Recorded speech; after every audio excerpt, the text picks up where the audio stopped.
Josh Green here for Seconds Out. Delighted to be joined today by Poddy McCrory. Just announced return to the ring. How you doing today, Poddy? Yeah, mate, good. I'm actually for the first time in seven and a half months. I'm excited about boxing. I'm glad to be back. To get a fight announcement is it's a big relief.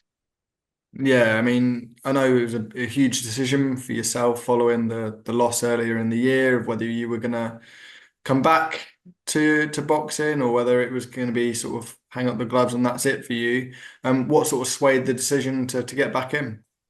Yeah, listen, I always said that I wanted to see how far I could go. And then I got the fight, and I got my first defeat.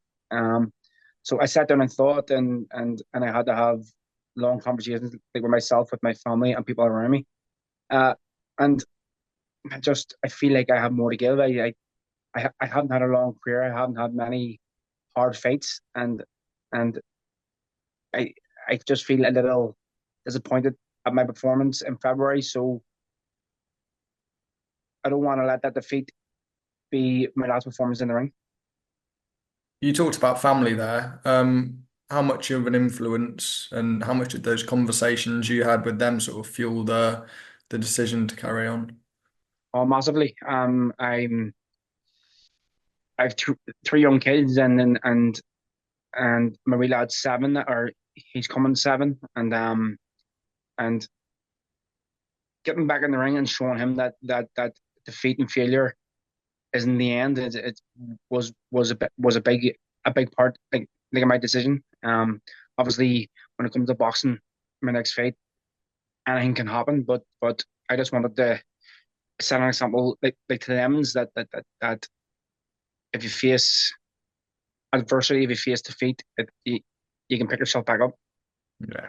And on that return, it's Leonardo Carrillo in the opposite corner.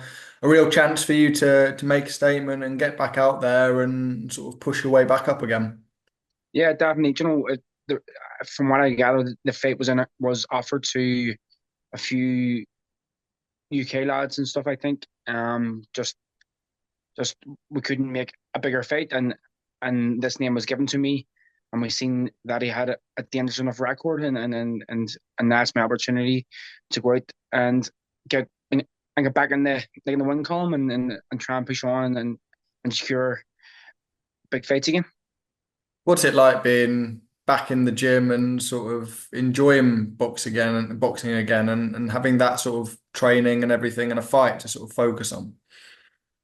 Yeah, it's great. You know, I've never stepped away like from work, so I've always been busy, and it might sound strange because I've like I won an IBO title. I boxed at a really good level, and I still work, which you don't hear much of.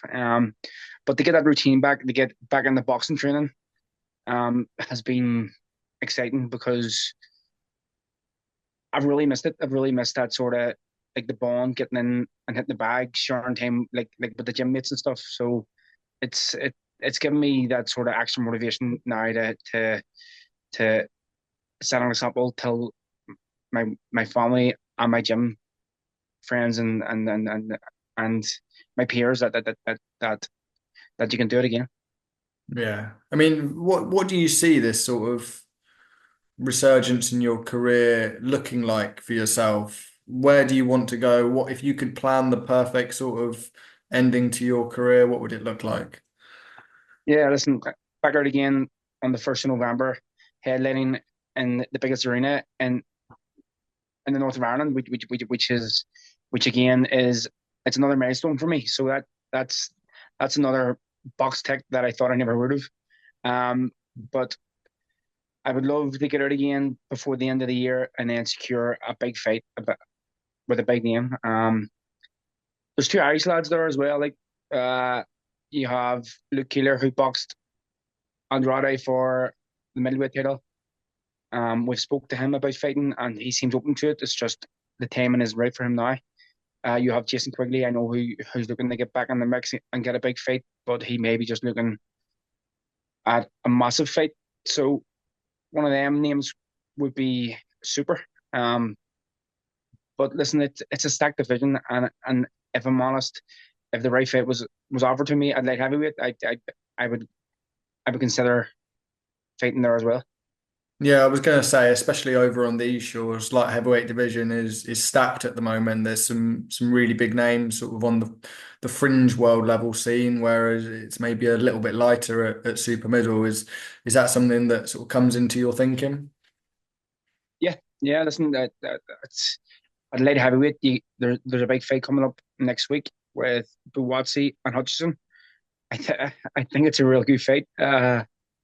Obviously, I would put Buatsi as a slight favorite, but Hutchinson is resurgence from his loss till Clark and his move up in weight.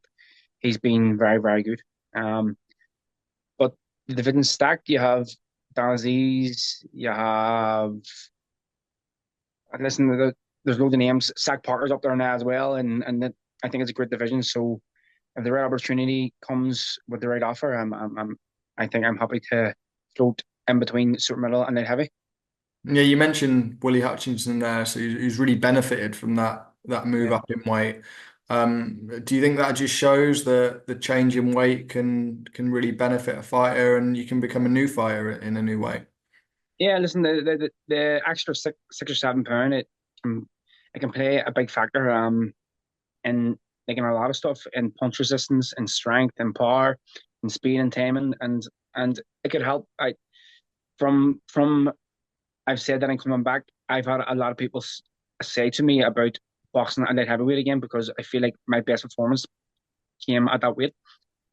So it's something that I'm definitely going to consider. But I know I can make 12 stone, so it's just it's good to have the option of going between both. Yeah. You mentioned a couple of the names there, likes of Dan Z's, obviously Buatsi, you've got Lyndon Arthur.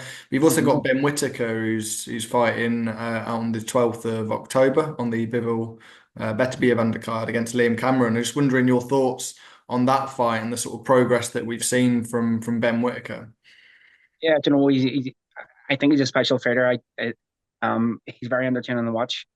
And then Cameron is he fought Lyndon Arthur and gave Lyndon a very good fight.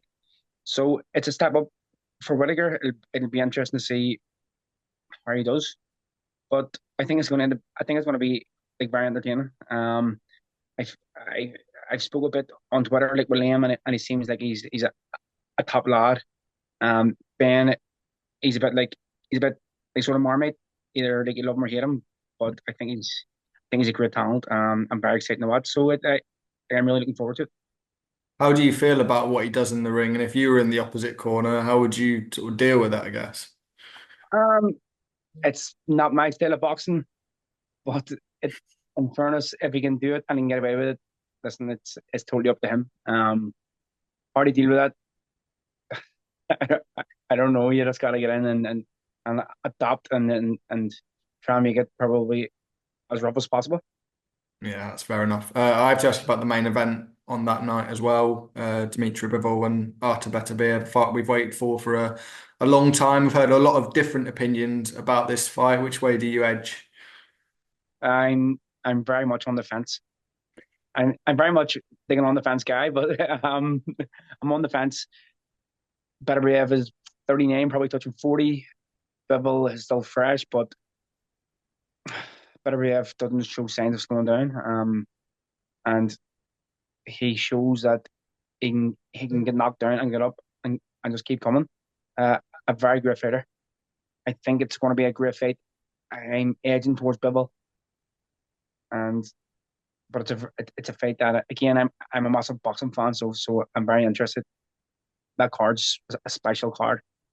Um, and the card next week actually is very special as well. But I'm going to edge for Bivol in the main event. Yeah, it's an absolutely cracking That fight. Before we get to that, obviously this weekend, Edgar Berlanga is back out in his big opportunity against Canelo Alvarez from spending the time in the ring with him. How much of a chance do you give him in that fight? I think his age plays in his advantage. He's still quite fresh. There's nearly 10 years between like me and him, and probably him and Canelo as well. I think it's a very difficult fight for him. Canelo has all the experience in the world. He's competed against the best fighters like in the division and at light heavyweight as well. Um, it's a challenging night. I expect like Berlanga to give him enough to think about, but I expect Canelo to come out on top. What are the sort of keys to victory if he is going to sort of gain an advantage in that fight? What do you think he can worry Canelo with, if anything? Um, I was surprised with his distance control. I didn't Mm. expect him to be able to control that distance, and I think it was as much as he was cautious of me and why he was so good at that sort of like distance control, which he didn't really show in previous fights. So maybe controlling the distance, using using his job, which when he like does get going, he has a really good job. And he has a sneaky right hand, as you can tell.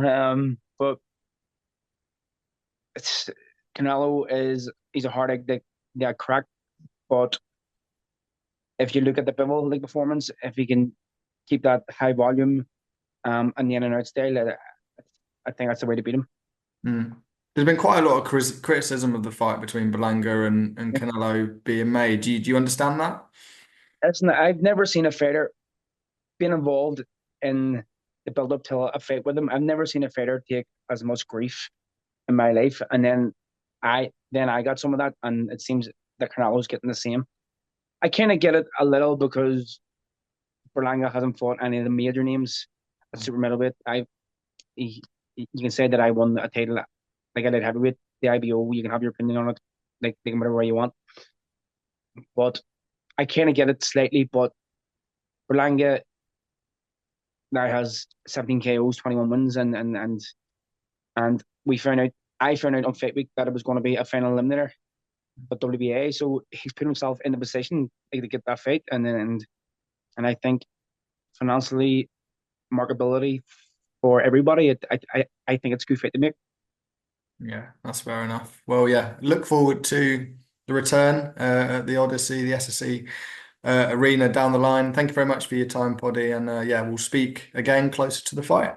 Yes, Josh, thank you. All the best.